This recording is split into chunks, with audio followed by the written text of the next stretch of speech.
Hello everyone. So I have the first meal in the village, and we have a few items over here. So this is dal, which is made of lentil, and then we have beef, and then we have mashed potato, and this is some sort of fish, and this is the Bangladeshi version of red shirt, which is a vegetable.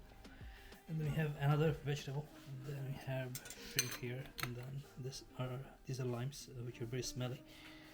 Then we have rice and then cucumber. So lots of items here, and I'm going to try a little bit of these.